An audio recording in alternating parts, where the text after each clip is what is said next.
Uh, all right, everyone. Welcome to the last week of the Thanksgiving box. This is a red wine that I would want to drink Thanksgiving table this year, where I'm excited to bring. This is the bottle that I actually wanted to kind of. I've been eyeing this producer for a long time, but just wasn't able to get the inventory level and everything all in a lineup for a lot of different boxes that we've done. Whenever I was ready to do like Argentina box, they didn't have enough stock, and anyways, we were able to line this up for Thanksgiving box. So I'm pretty stoked. But this is what we're tasting today. It should be the last bottle left in your box, but it's 2023 Sacrum Los Chacayes Monastrell is what we're tasting today. I don't really have any other announcements right now. All the wines enrollment is wrapped up for next month. That will all go out. So next Tuesday is the pickup day / delivery day. For those of you who are getting your wines delivered, we do have a different delivery driver this month, or at least next month. My buddy Augie is going to do the delivery. But yeah, so those of you only for those of you who are getting your wines delivered. But outside of that, I don't really have any other real announcement. Yeah, and then next month is going to be the sparkling box. So it's going to be the New Year's Eve sparkling month. So all the wines that I'm excited to pop open on New Year's Eve or the day after, because I'm sure you will all be needing a little hair on the dog if you're anything like me. So yeah, all of the sparkling that I'm excited about putting it there. And given that it is also a lot of the furloughs and everything that's happening, I try to find the most bang for your buck kind of sparklings in there. But I was also able to find you a actual champagne for the box. So there's actually a bottle of real champagne in the box. Wow. So yeah, thank me later. All right, let's get into it. So let's start with the map.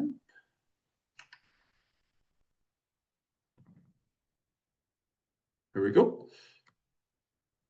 This should look pretty familiar. You guys have seen this map a few times in the past. This is Argentina. We all know where Argentina is, right? I mean, there's a section down here, but this is South America, right? So it's the most southeastern part of South America. It's this big country is Argentina. And where these are all the different wine countries, wine regions going from Salta, it's kind of cut off on the top, but going all the way up to Patagonia. But where we are this week is in Mendoza, which is kind of smack dab in this kind of like the center of the wine region in Argentina. But even within Mendoza, what we're talking about today is Uco Valley. We've talked about this when we put together our Argentina box. Kind of, oldest the wineries that kind of formed in the modern wine industry that formed in Argentina that were all founded around Mendoza. So you're going to find the most well-established as well as the oldest wineries in Argentina, usually around in Mendoza, but around here, Luon de Cayo, Maipo, these are all kind of well-known names. But out of all those, and Uco Valley definitely is considered one of the top regions in Mendoza and definitely in all of Argentina.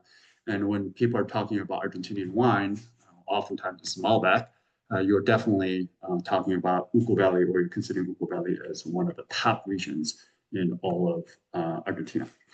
Let me see if I can find that map. Oh, here you go. I showed this map, this cross-section diagram back when we were doing the Chile box, but it's kind of different, right? We talked a lot about how Chile, the Andes is the mountain that runs all the way through, right? It's kind of the backbone of South America, runs all the way through the entire length of South America, and it's what divides Chile and Argentina. And because of that huge mountain range, the climate here is actually quite different. So when you look at Chile, it's actually going all the way from the sea level because it butts up right against the Pacific Ocean, and then it climbs up very rapidly towards the end. There's this valley that runs through in the middle, the Cordilleras. But there's a Costa and Andes, and then there's the Andes is the part that kind of really shoots up. But in general, you can go from all the way from sea level all the way up to the Andes. So but as an average elevation, it's not super high. And because the Andes stands there, all the kind of weather front that comes in, flows in from the Pacific Ocean gets stuck on this side. So there's a lot of water, there's a lot of rain that comes down on the western side, and it never makes it to the other side. So as soon as you cross over to the Argentinian side, it gets very, very dry because all the rain again falls on the western side of Andes. The eastern side is very dry. And then we talked about this. We were in Salta, some of the highest vineyards in all of in the world, but also in all of Argentina, gets all the way to 10,000 feet. But in general, as you can see, the Argentina as a whole, particularly Mendoza, is much higher in average elevation than Chile. So when we're talking about Argentina in general, we're talking about high elevation wines, which one of the reasons why it makes this region one of the best, right? It's like a combination of a high elevation, that along with that comes a big diurnal shift, right? Not only the elevation, but this is also desert, so because it's very dry.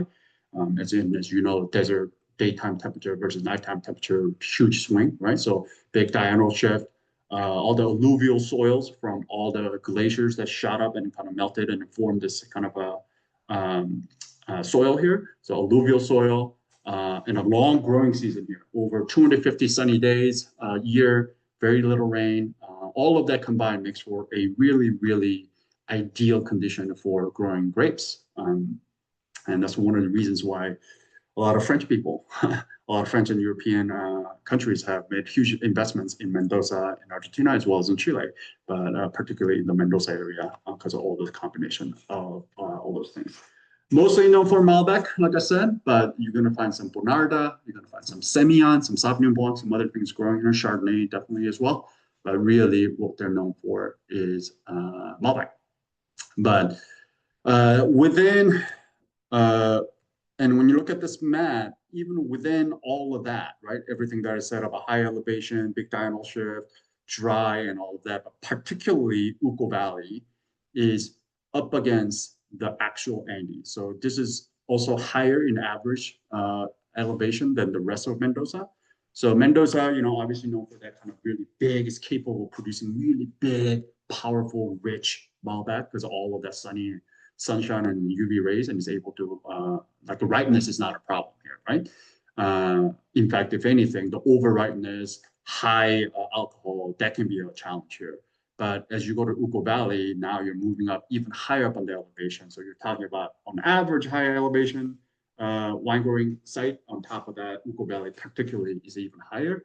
So there's really, you see a lot of that kind of diurnal effects of a diurnal shift, meaning there's a lot more acid. It's a lot lighter than the rest of Mendoza.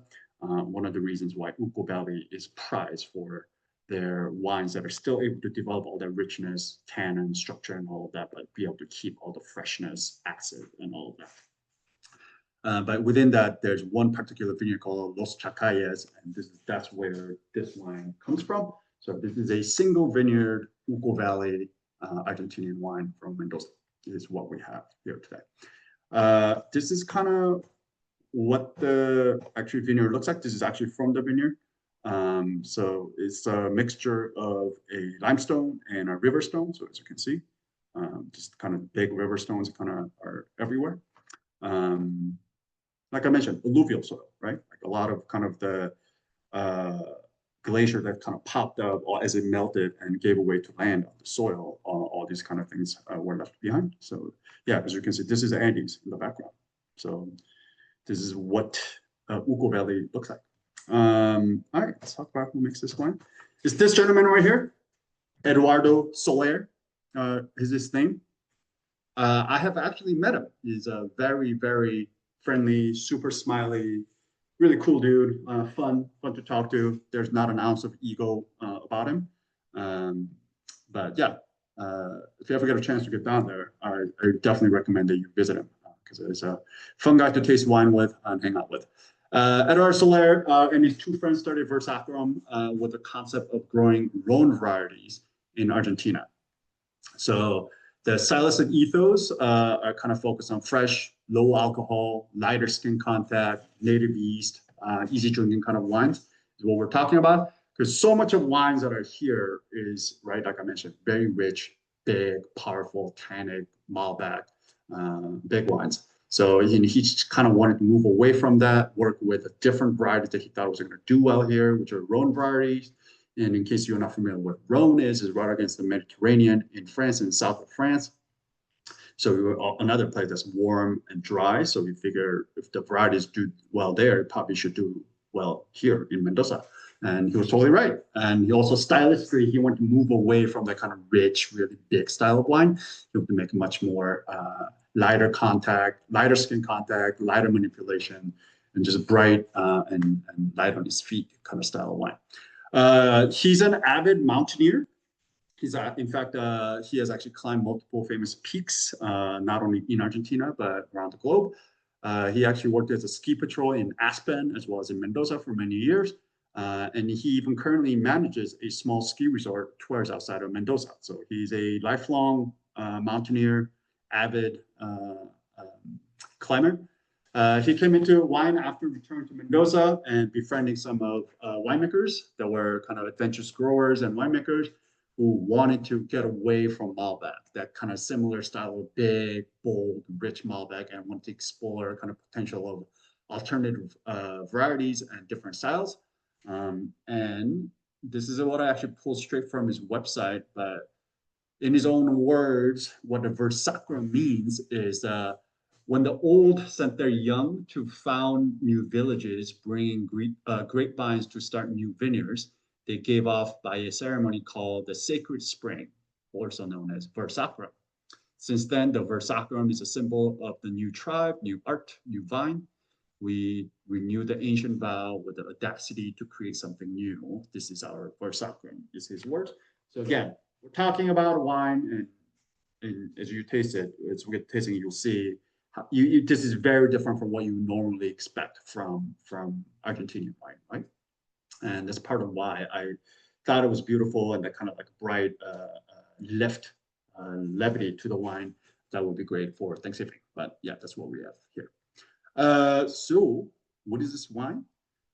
This is 100% Monastrell. And in case you are like, I don't know, I've never heard of Monastrell. You probably have, because it's also known as Mourvèdre in France. Mataro, you've probably seen Mataro in California. First Mataro grown in California. Planted in 2012 at 3,600 feet of elevation. So again, high elevation site. So Monastrell, let's talk about Monastrell for a second. It is widely grown. It's grown pretty much all over. Anywhere it is warm and dry, you probably find Monastrell. It is the 4th most planted red wine grape variety in the world. So you'll find some here. Like I mentioned, you'll find it in Rhone. You'll find a lot in central Spain, as well as Australia, South Africa. So basically, again, anywhere it is dry and warm, you'll probably find Monastrell. Is best known for kind of producing this kind of deep, bold, smoky kind of red wine, found in abundance in places like Jumilla in central Spain, southern France. If you ever heard of GSM blend from southern Rhone or Rhone region of France, that M stands for Mourvèdre. So GSM is Grenache, Mourvèdre, and Grenache, Syrah, Mourvèdre. GSM is the blend is the most common kind of blend of whenever you come across a red wine, particularly in southern Rhone, the chances are it's a GSM blend. Grenache being the most dominant blend. Châteauneuf-du-Pape is probably the world's most famous GSM blend. But yeah, so Mourvèdre is one of those blending varieties of the GSM blend. Like I mentioned, it thrives in warm and dry climates, making it well suited for regions with the Mediterranean climates. It is a late ripening grape variety, thick skins, which is what gives it that kind of really inky, deep color, produces that full-bodied, rich wine with high tannins and high alcohol. It is often used as a blending grape, like in GSM, adding structure and body to the wine, to the blend. But it is also made in a single varietal wines, mostly varietal wines in regions like Bandol, Rouge. I know Dave T is a big fan of that. Bandol Rouge, where it is highly prized for its depth and ageability. So because it's so tannic, just because it's so a lot of concentration and richness built into it, it can age for a while. So there are some regions in the world that do make it as a single varietal wines, or mostly varietal, but in general, it is used as a blending grape, just because it can get so high in tannin and alcohol and all of that. Also, when the yield is not tightly controlled, it can have a lot of this kind of gaminess. It can have a lot of phenolics, so it can get bitterness and all of that. So it is definitely a wine that you can make to age, but it's also, when not treated properly, it can turn funky quite easily. So anyway, so this is 100% Monastrell, grown on limestone and riverstone. You saw that soil type in the picture earlier. This is 100% whole cluster. It actually is put through semi-carbonic for 4 days. So a lot of what Eduardo does is he works with these kind of big Rhone varieties. All of Rhone varieties are kind of big wines, right? I mean, with an exception of Grenache grown in a cool climate, but again, we're not in a cool climate. We're in a Mediterranean warm place, Mendoza. So Grenache, Syrah, Mourvedre, or Monastrell, they're all capable of producing quite full-bodied, big, and rich wines. So in order to kind of combat some of that and give some of the lift, what he does is it puts through a little bit of carbonic here. Not full carbonic or semi-carbonic for the whole time, but just for 4 days, just kind of give you the lift, kind of get the kind of take all the phenolics out of the equation. Then 20 days fermentation in 3,000 liter cement egg with some of the skins removed. So he doesn't macerate the whole thing and all the skins that are left over. So he removes some of the skins. Again, trying to be really careful about how much phenolics and color and tannin that he's trying to leach out or he's trying to extract. Again, his whole ethos is that kind of light, bright, easy drinking, lower alcohol kind of wine. Aged on fine lees in concrete egg, the same vessel that the wine was fermented in. And then he does put this through a very light cartridge filtration. So this is a lightly filtered wine.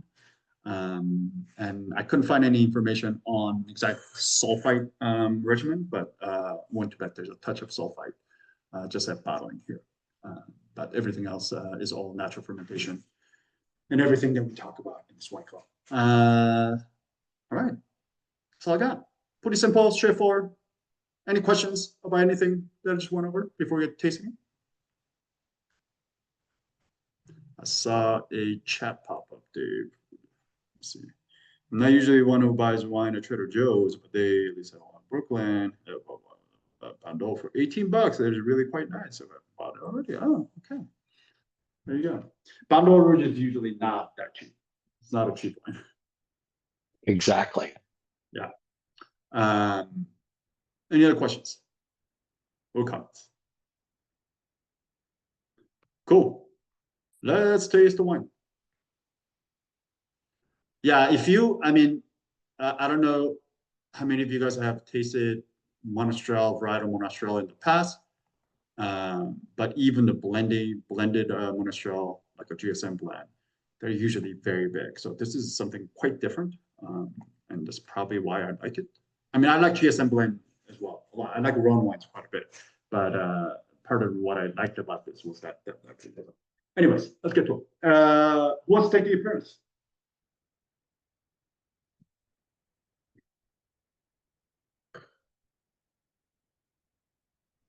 Come on.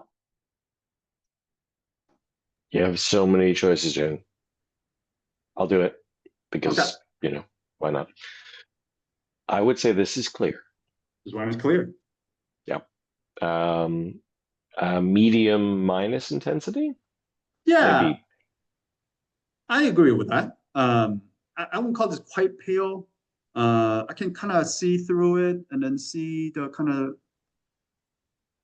letters behind it. Yeah, just like lighter side of medium. Kind of somewhere between pale and medium is what I call it. Yeah, medium minus color. I would call this a ruby, but like one that you buy at Claire's at the mall. Okay.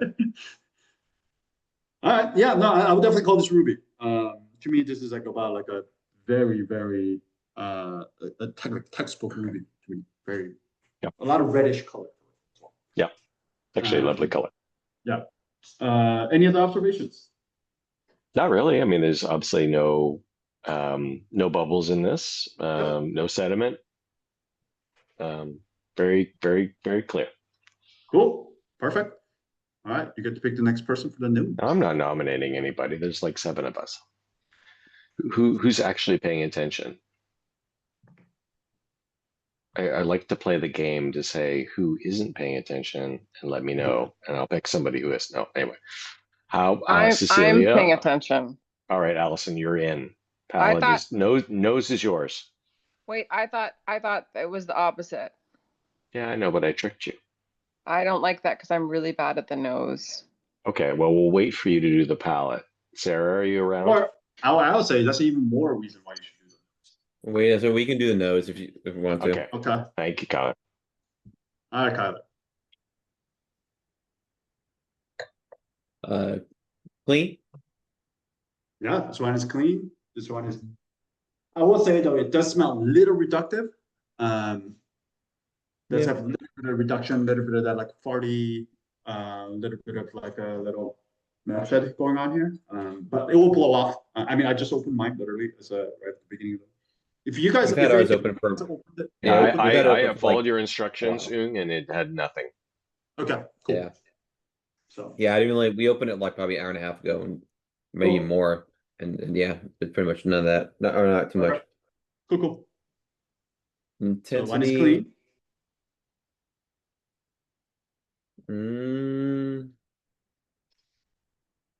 Medium, Yeah, medium I'm ice. gonna call this about medium as well myself. I don't know if you guys have opened up, like I said, I just opened mine up, but like I'm getting it like there, which is literally just off the rim. So I'm gonna call this Yeah, medium. just off the rim.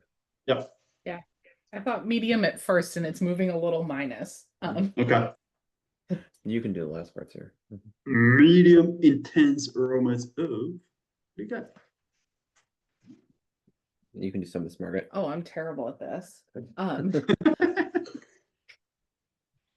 We made duck, so I'm actually eating the duck. Yeah. Ah, nice. Probably really nice.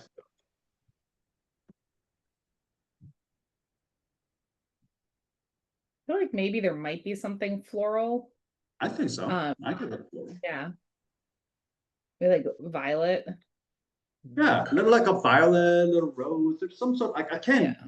Yeah, like distinct, like it's articulate exactly what kind of flower it is, but there's something like floral, something pretty floral and everything. Yeah. Not of the honeysuckle elderflower. Yeah, not variety, blossom but family for something- sure. Yeah. Yeah, not a blossom honeysuckle, like a sweet kind of flower family, but like definitely some like a violet, rose, somewhere in there. Yeah, for sure. Any green fruit? Oh, Not really. No. Mhm. Nope. Citrus, stone, tropical? not getting citrus stone tropical. Yep. Yeah. Red A fruit. lot of red fruit. What do you get? All it up. Like maybe strawberry. Yep. I know I can't keep moving. Oh, sorry. I need to move. Yeah. I need to move the chat thing or the. Hold on a second. Sure. Maybe some red cherry as well. Yeah. Yeah, I get a lot of cherry here. Yeah. I get even some of that like actual like there's like the red dye maraschino cherry. Oh yeah. I get like some of that. I mean, knowing that this has gone through carbonic, like it makes sense that you get some of that kind of like the high tone confectionery kind of a fruit quality to it. And to me, yeah, I think that there's like really ripe strawberry, raspberry, but like cherry. But for me, that cherry is particularly that kind of like maraschino cherry liqueur, that kind of a route for me. Yeah. Anything else? Any other red fruit, black fruit? Nope, I don't think so. You getting any? Anything else? So this is where it's interesting. So again, if you've ever had varietal Malbec or Monastrell, it is oftentimes is the black fruit. It's very black, it's inky, you get a lot of plummy, kind of like black cherry kind of thing going on. The fact that you're getting much lighter, like red fruit, like you were saying, like you don't even get any black fruit, you only get red fruit here, is because of what he's doing. Like he's doing it through carbonic, he's probably picking it earlier than usual, or what he would normally, what the other people are picking around there. Probably picking early, putting it through carbonic, so he's avoiding a lot of that like super long skin maceration and extraction, which is allowing him to get the, and it's also this being a higher elevation site, he's able to get this kind of like really red fruit driven, kind of bright poppy kind of a fruit character.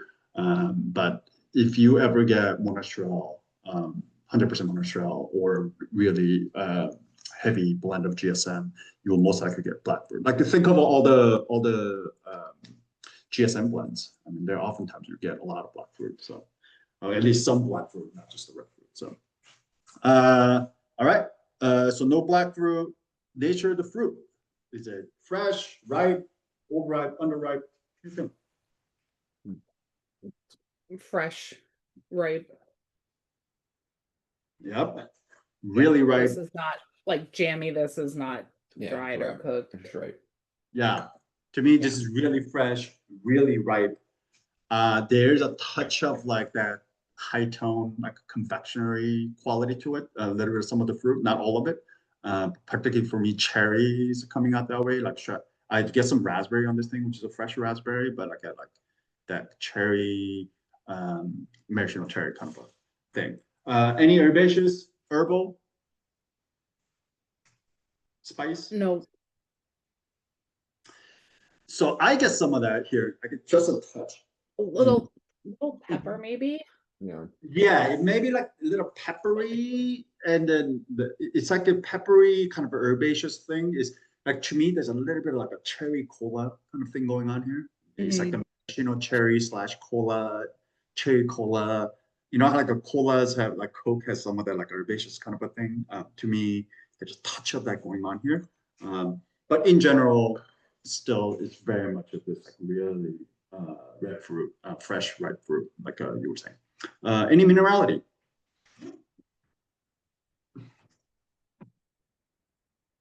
Like maybe a touch of flint, but Yeah. not too much.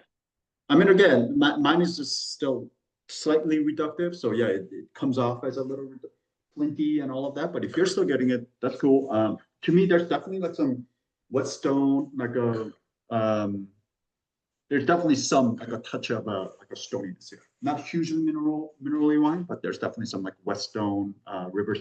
Maybe again, maybe it's a power suggestion. Some of that like riverstone, knowing that where this is grown, limestone, riverstone mixture of soil that is grown in. But to me, there's some of that kind of a whetstoniness going on here as well. All right. Any secondary, any tertiary? No. Nope. Agreed. This is very fresh, very primary fruit driven one. Excellent. You get to pick the next person for the palette. I thought Allison had already volunteered voluntold by Dave. I was voluntold, so I'm ready. All Excellent. right, Allison. I've been getting away with just doing the first one recently, so I'm out of practice.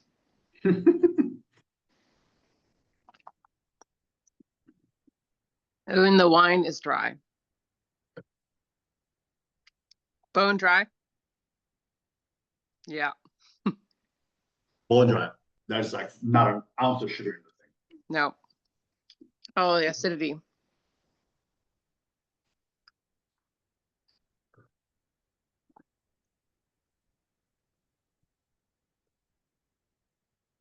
I feel like it's like medium plus acidity. Yeah, I'll call this a medium, like a high end of medium, low end of medium plus, but on exam, I'll probably call this medium. We've definitely had wines that are much higher in acidness, but yeah, I'll call this a high end of medium. Adam?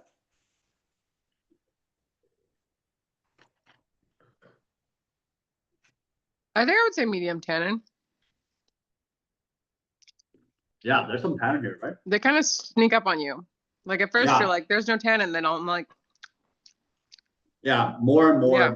I taste it, it's definitely there. Yeah, I'll call this one medium, but the nature of the tannin, the texture of the tannin is like really fine. It's not like this like super chewy and like just like ripping, but it's kind of fine dust kind of all over. But yeah, I'll call this about medium as well. Again, Mourvedre, naturally really high in tannin. Like if you ever get like Bandol, very tannic wine. The fact that this is put through semi-carbonic and with some of the skins removed, it's the fact that it still has a medium amount of tannin just goes to show how naturally tannic Mourvedre is. Yeah. But medium tannin total. Alcohol.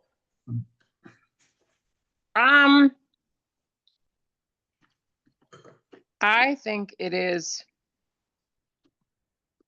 because we always like to do things between categories. I think it's between medium and high.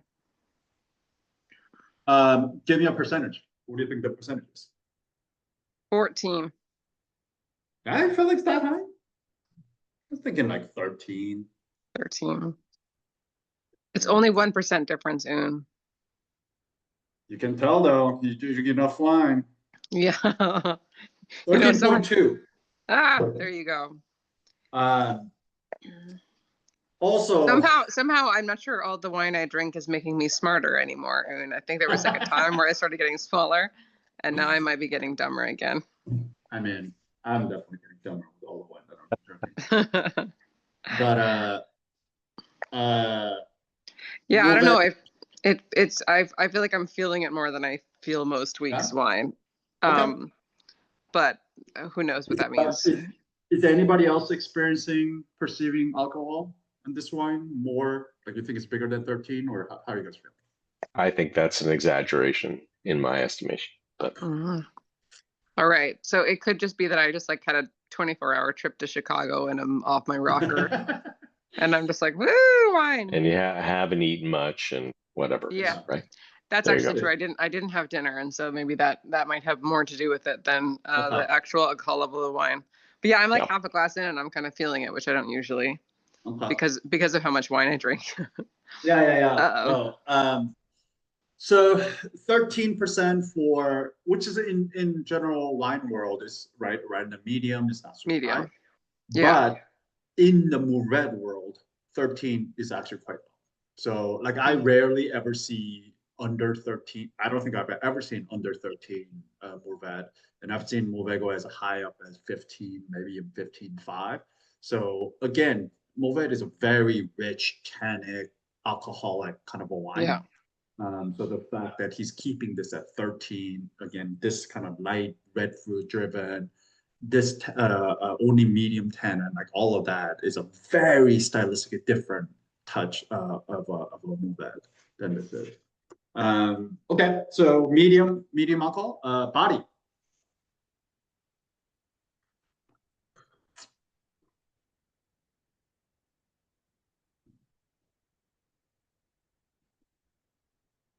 $2%? Medium? Yeah, close to medium as well. It's nothing. I mean, it's not nothing. Like it's definitely got a little bit of weight to it. It's not like super heavy. And like, I don't know, if this is your first time having Monastrell, you may think, I'm like, oh, everything is kind of like in the middle. Everything seems kind of balanced. You know, nothing is sticking out too much. But if you ever had varietal Mourvedre or Mourvedre heavy blend, like body, this thing would be like fucking off the chart. Like it's like a full body, big, rich thing, punched in the face kind of wine. So the fact that this is getting there, is keeping in a medium like this is pretty remarkable. Pretty impressive. We don't have to talk about flavor intensity.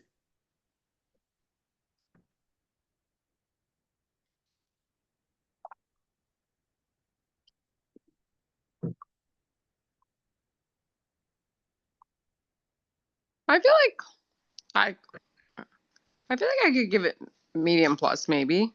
Agreed. Yeah. I get more on the palate than I do on the nose. Nose was like just right off the rim, but on the palate, it's not a shine. It's very expressive. All right. Do you confirm everything that Kyler and Margaret called out? Is there anything else that you're getting? I think mostly I agree with what they said. Like lots of red fruit. Yeah. Maybe a touch of something herbaceous. Maybe a touch of something floral.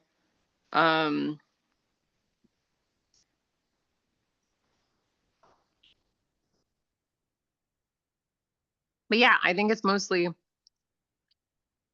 tastes the way it smells. Yeah. No, I think it's everything that call out is I think right there, right on. I actually do get more floral on the palate than I do on the nose, which is strange. Usually I get more floral on the nose, but in this case, I don't know. I seem to get touch more floral, so I get that rose, young violet, fresh violet, kind of rose, that kind of a category. Definitely red fruit. I mean, there's like a red fruit bonanza over here. Just raspberry. I get a lot of raspberry. Yeah, I get a lot of raspberry, strawberry, that red cherry. Kind of that like cherry cola. Touch of the cherry cola is that herbaceous thing that you were talking about. That's the way I'm getting it. If there's a particular herbs or herbaceous thing that calls out to you, call it out. But for me, it's like in that kind of like a cola family. Again, it makes sense with that some of that carbonic that happened. And then definitely the Westone. I definitely get minerality on this one. Cool. Any secondary, any tertiary? No, I don't think so. Cool. No. Now, how long is the length? Oh, I feel like every time I have to.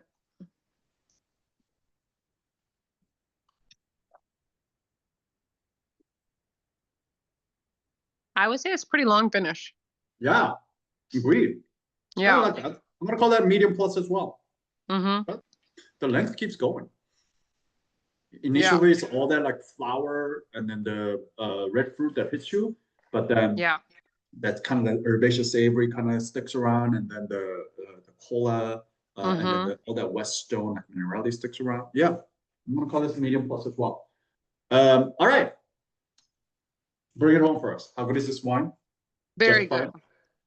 Justify it, and then would you age it? It has a medium plus finish. It's balanced. It's pretty intense. It's not crazy complex. Like it doesn't have any of the secondary or tertiary flavors. What's the other thing I'm supposed to talk about? I mean, you got it, right? Balance. You got good. Balance. Somewhere between, we call it medium on the nose, medium plus on the palate. So somewhere between medium plus intensity. Complexity. You said just primary, no tertiary, secondary, tertiary. So we'll call that about a medium. But it had nose. It had flower. It had minerality. It had different kind of red fruits. Some high tone. We got some herbaceousness. So I'll call that about medium. And then the length, we call the medium plus. So if we got balanced, medium to medium plus intensity, medium complexity, and then medium plus length. So when you combine all of that, average it all out, we're landing somewhere between medium and medium plus, but slightly closer to medium plus than it is medium. So being generous, I would call this very good. But if you land it on good, I think it's perfectly justifiable. Would you age this? I might. I wouldn't feel bad about aging it, but I also wouldn't feel bad about drinking it right now. Yeah, I think it's drinking beautifully right now. It's got a ton of freshness. I really like that kind of like a pretty flowers, really fruit, all of that. There's enough concentration. I mean, let's talk about the structure of it. So we got medium tannin and medium acid. So not hugely like big backbone, but it's not. So it's not going to be aged for a long time.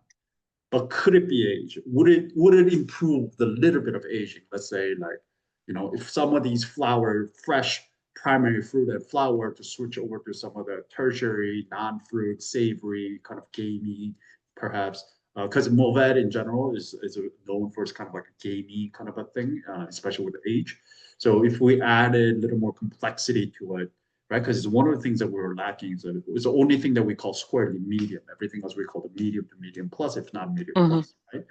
So by adding a little bit of that gamey complexity and all of that, maybe complexity will go up. So maybe we'll move, more squarely into medium plus or very good territory as opposed to good territory. So I would say, yes, it's drinking beautifully right now, but if you're to lay it down, again, not meant to be aged for a long time, considering that it only has medium acid and medium tannin. But I would say in next maybe 3 to 5 years, maybe it may start showing some of that, some of the flower. Some of the primary character may start to switch a little bit. So I would say drink this over, enjoy it over next, 5 years. But any time between now and up to 5 years is what I would say, personally, on this one. Cool. Good job, everyone. Any questions? Any disagreements with any of the calls? I think there's also argument to be made here that this wine may not improve with a more tertiary notes. It's just better now. Like it may be okay, but like it's not going to make it more delicious. Because I do think what is delicious about this wine is all of that really freshness of the fruit. I feel like I wouldn't age it on purpose. Like I wouldn't be like, I want to hold these bottles and try them in 5 years. Yeah. But I wouldn't feel stressed about drinking them on a timeline. Like I have some wine where I'm like, it's not going to be good next year. I got to drink it now, But I wouldn't feel that way about it. Yeah, I think that's a good way to put it. It's obviously it's not something that I would buy like a case of, just so like hold out there for how long. But if I had a few bottles kicking around, I'd be like, yeah. Cool. Did you guys like the wine? Just out of curiosity, what did you guys think about the wine? I liked it. I was kind of like confused when I saw that it was Monastrell, and I was kind of like, because of all the ways it usually is. Yeah. And I was thinking, A, that is not what I feel like drinking right now. Yeah. And B, it is also not what I feel like drinking at Thanksgiving. Yeah. And I was like, what is wrong with you? Yeah. He's lost his rocker. Yep. This is a perfect turkey wine. This is a perfect Thanksgiving wine. Yeah, perfectly quaffable Thanksgiving wine. Mm-hmm. Exactly. All that bright red fruit, right? Like with the cranberry sauce and turkey, all that little gaminess of turkey, gaminess of the moment. I think that's immediately when I taste it, I'm like, Thanksgiving. That's it. Like this is a perfect Thanksgiving. For you, Dave, I know you like Bandol huge, so like stylistically, like polar opposite, right? Like. Oh yeah, this is so much different. You can sort of see the link, right?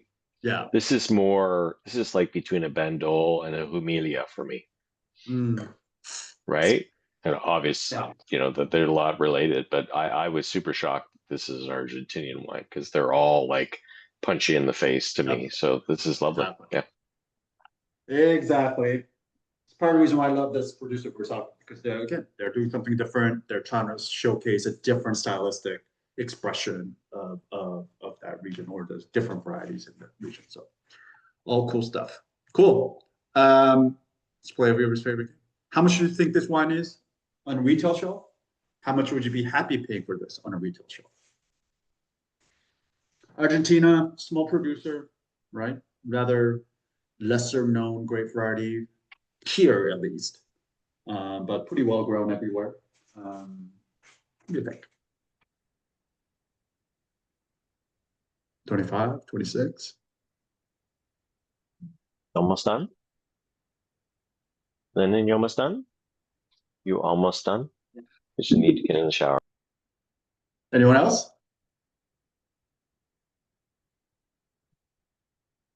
All right.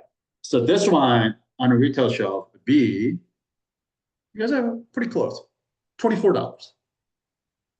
So we're good. For $24, I think is a hell of a value. I think it's great. It's delicious. It's delicious. I'll be happy paying $24 for this bottle. So, excellent. Good job. Any questions? What would you pay for this in a restaurant? This in the restaurant? No, like what would you pay for this in a restaurant, or versus what it is going to be charged in a restaurant?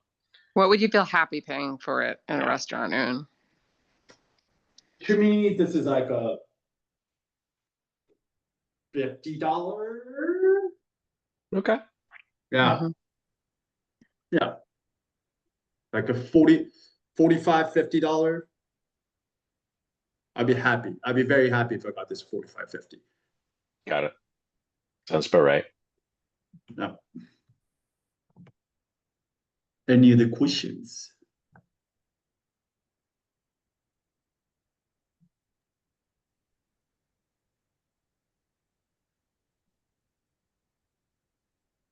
I mean, beyond how sad are you going to be if your team doesn't win the World Series because they're down 3-1 in the at the end of the fourth inning?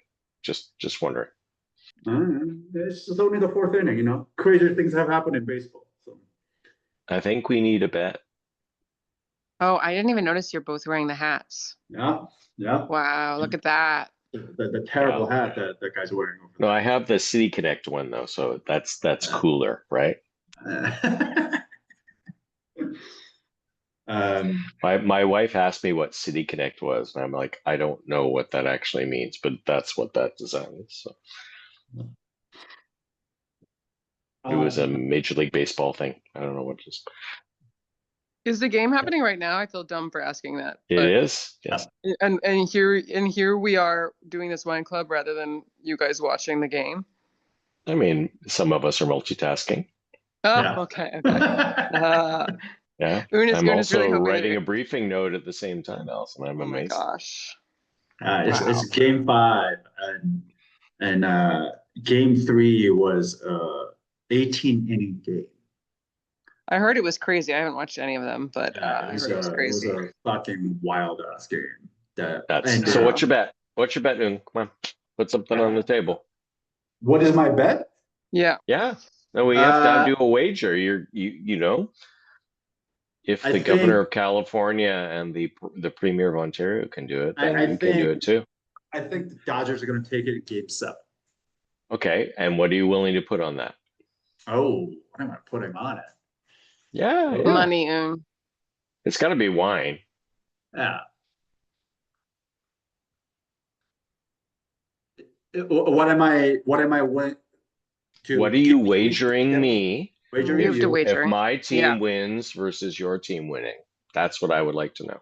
Oh, are we talking about just who wins, or like, are we calling when it happens? No, I don't care about that detail. I want to know who wins because all the rest of it is too crazy. And so we just need to put a wager right, on the how about- table in how front about of we all take- these witnesses. All right, how about we take who wins the game or who wins the World Series with a bet with a bottle of champagne? No, you don't like sparkling. Never mind. I don't, but you can say I want a bottle of champagne, and I can Okay. say I want a bottle of.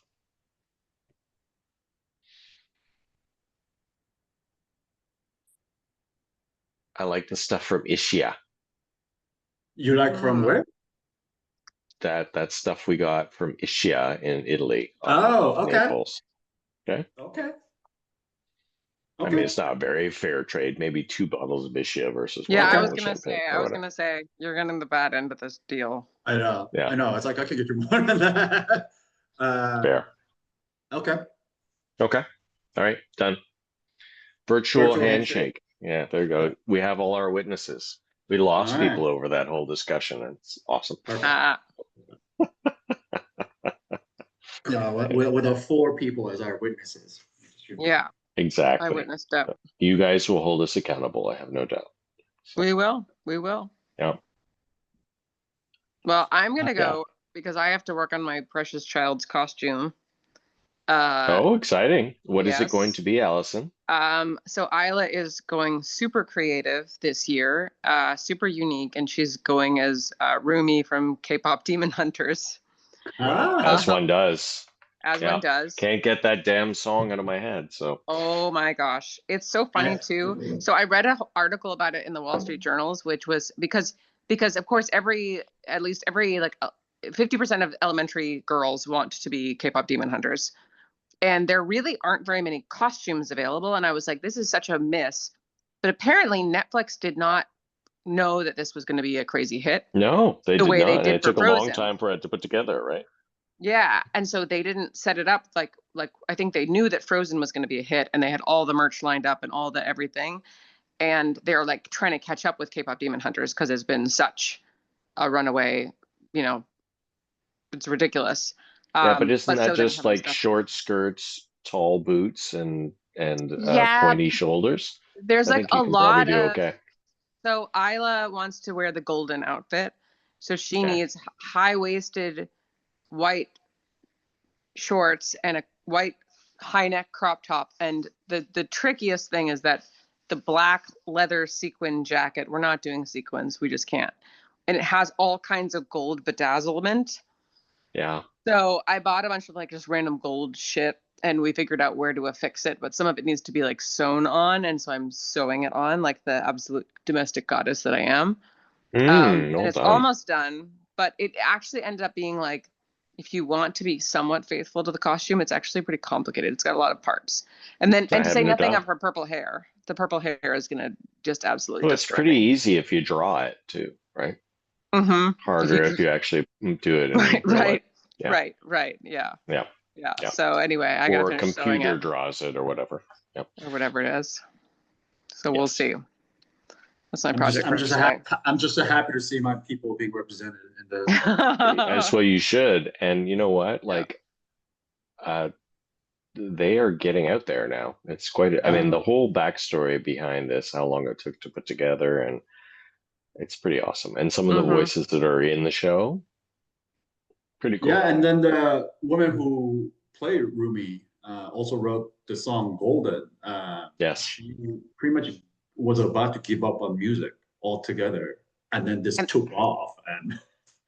And I they're mean, like, and it's like everywhere. Everywhere I've been in the world, that is playing. Like I was in a cab in Berlin 2 weeks ago, and they were playing Golden. I just can't escape it. It's in my head like some sort of virus or something. Yeah. Yeah, I think they just took the record as the longest running, like a Billboard #1 by a girls group, and the last one was Destiny's Child. So they're surpassed Destiny's Child as the longest running 3-piece woman group ever. Like it's pretty amazing. It's very impressive. Very impressive. It's very funny. It's fun. Isla also has like a big crush on the main, I forget the guy's name, the main boy in it. Yeah. And so does my she's son. like, So. oh, I love that.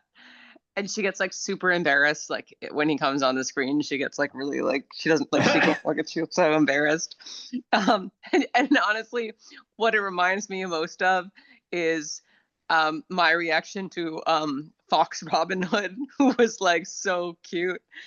There's this whole thing about like animated Fox Robin Hood being like way hotter than any of the actual Disney princess.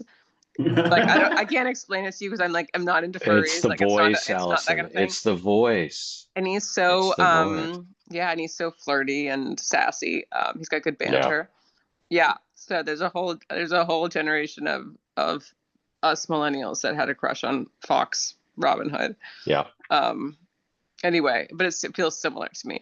At least she likes an actual human animated person. Anyway. Okay. / demon. But there you are.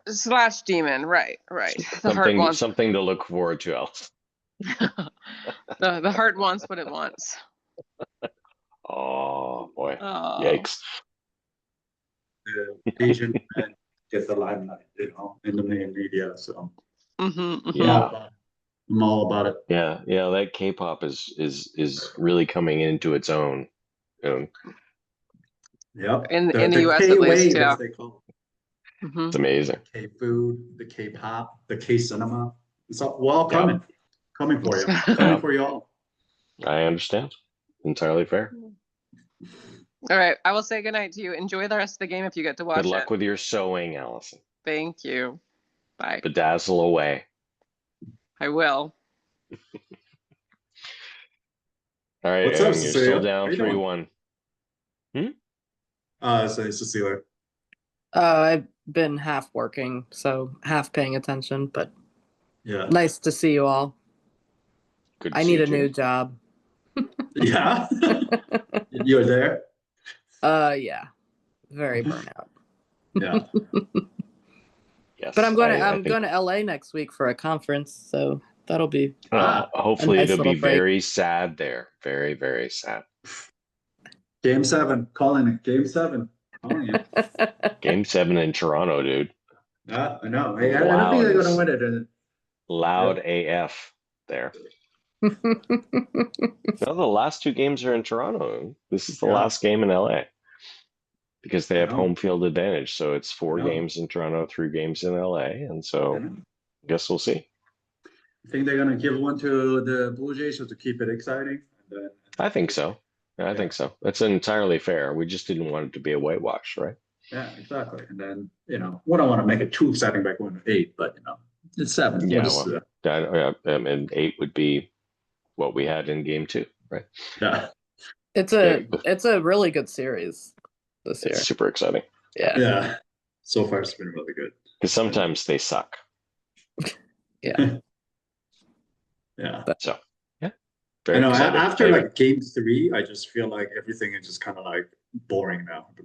It's not going to be like a game 3. We'll see. well, I mean, tonight's pretty exciting so far. Yeah. I mean, it's good baseball. It's not like people are losing because they're doing bad things. It's just one team does something better than the other. Totally. Yeah. Which we love, right? Absolutely. And I was in undergrad the last time we won the World Series, so I Is that feel right? committed. Oh yeah. Wait, are you actual Blue Jays fan? I went to opening day in 1977. You know what? I always old forget. Neighbor. Yeah, my I always old think you are neighbor from had season tickets. Vancouver, from Laurel from. No, she's from Vancouver. I'm the Toronto boy. So. Yeah, that's right. I forget. So my neighbor was related to the guy who owned the Maple Leafs for a long time. So he was one of the original season ticket holders to the Blue Jays. So I got to go to opening day at this really terrible stadium that they had managed to get an expansion franchise in. It was like the cheapest seats were 900 yards from home plate. Whoa. That's awesome. It was that's terrible. It's absolutely terrible. Yeah. And it was the worst weather at it was snowing the first game, like first ever game. It was terrible. Anyway, so and I've been hooked ever since. I have been a fan for as long as I can describe. So it's super exciting. Yep. Well, yeah, sorry to crush your dreams this World Series, but it's okay. Listen, we are the underdogs. So we'll see what happens. I hope you made it back okay. Oh yeah, I made it back. Yeah, it's fine. Easy drive. I had to on my way back, I got there a little late to the airport, so I just missed the back cutoff time. Oh dear! By 5 minutes. And so did you volunteer to gate check? Oh, you couldn't get through security. I couldn't get through security because I had a bottle of wine in my bag. Yeah. So I had to either I had an option of going at 10 p.m. later that night. My flight was at 5, 10 p.m. later, or give up the wine. And I ended up giving up the wine. Did you? You gave up a Marty wine to get on? It wasn't a Marty wine. It was the okay. first. It's the champagne next month. The very first bottle. So I gave whoever was working the counter at the airport. You made their day. Yeah, got a nice bottle of champagne for just being at the right place at the right time. I understand. Are there actually 2 direct flights to Colombia? There are 3 direct flights every day. Well, I've been on one, but yeah. Yeah, like why are there so many? And it's full every time I've been on there. Every single time it's full. Yeah. I don't understand why there's so much flight between DC and Columbia, but there is. Hmm. I mean, not a big flight, it's a tiny plane, but Yeah, I've been on it a few times. yeah. When do you go to the Philippines then? I leave on the 10th, November 10th. Yeah. You're Okay. not actually going to try and do wine club from the Philippines, are you? No. Who's I recording? thought about it. Yeah. I think I maybe have to swing the first one because I will actually be in Manila. So the chances of a brownout is less likely. So I'll probably be in a hotel room on the 12th. So I can probably swing the 12th, but I'll probably be severely jet lagged. So I was like, you know what, forget it. So I mean, I'm just we've gonna- seen that, so we're familiar. the middle 2 weeks of next month is going to be recorded. Well, that's okay because we leave Saturday to get our house. So Oh yeah. yeah. To So I will miss the next 2 weeks anyway. wait. What do you mean, like to get the house? Keys, Oh, you didn't get it. sign paperwork. Oh no, it takes forever there. Oh, I thought you already done that. Okay, so you're getting No, the we key. did we signed all the things, we paid all the money, but we still have Yeah. to go and do like the final signatures and meet the Probably has to be owners and fucking notarized in Turnover. person because it's oh my very- goodness, yes, absolutely. It's not so, but like they are very detailed about things. I will give them that. I have so many diagnostics on this house. Oh, you have no idea. I know the clay content of the soil. I know whether I'm in a flood zone. I know whether I'm in a forest fire zone. I know the lead paint content of all the walls in rooms by percentage. I know, Okay. like, I have 250 pages of diagnostics on this 300-year-old house. Oh. It's exciting. And then you're gonna stick around to like furnish and all that stuff, or are you gonna do that? Yeah, well, we've done it. We've procured quite a bit. Okay. I think we're missing a couch, so we'll have to try and figure out how to make that work. And wine, Wait, but I think pretty you're like much holding it everything in else. some like a storage facility or something? No, it's like I have tried to charm my way into people holding on to it until we get the keys. Okay. So we have like a few brocante guys, like, and then we have some new stuff, and then the mattresses and the beds and a few of the things are all intricately coordinated. So which you're I'm sure is you gonna have go them already totally all wrong. picked up. It just needs to be delivered. Yeah, like the appliances arrive on Thursday, for example, right? Uh-huh. It's that date is booked. Like the mattresses and beds have been shipped, and now I just need to get in touch with the delivery company to deliver it while we can be there, and then I'm going to send Cool. Laurel and Lennon off to find other stuff. So Cool. super excited. Yeah. When do you think it will be move-in ready? I mean, I think the goal is by the time Laurel and Linden leave next Friday, we're at least like have things arranged. Like Yeah. I'm getting the internet done on Wednesday. And then they leave Friday and I'm there for the weekend. So I will get as much done as I can, but I will be, piecemeal ready by the time the end of the weekend is over. And then I'm going to go back in December for 3 or 4 days Okay. to do whatever else I need to do. So, Okay. yeah. So you're saying starting 2026, if I wanted to go Yeah. visit, I could. You could go for Christmas if you wanted to. I mean, there's still some questions I have. Like, I have no idea like how the heating system works or all that sort of stuff. But like, Right. I have insurance and a bank account, and Can't get that cold. It gets cold. it's a little. I mean, it'll be, it'll be freeze at freezing. Oh, at freeze. Oh, so Yeah. like kind of here, like here. Yeah. Yeah, So we have like this super sophisticated pellet stove, but I have no idea how you actually load the pellet stove. So lots of things to learn. So, Sounds Yeah. exciting. yeah. No, I'm very excited. So yeah, Yeah, this all sounds great. it'll be ready to go. Excellent, excellent. I'm gonna miss next week because of the conference, for said conference, but Yeah. I will watch the recordings. And actually, this Okay. has reminded me I need to tell Julia and Dan I'm not sure when I can pick up my wine next week. Okay. All good. They're All very good at good. holding it. They can just put Yeah. it on top of mine. Don't My worry. wife's coming with me this weekend. We're going to like a spa thing near Joshua Tree the weekend before, and then Nice. she's flying back Wednesday, so I could probably just get her to go grab it.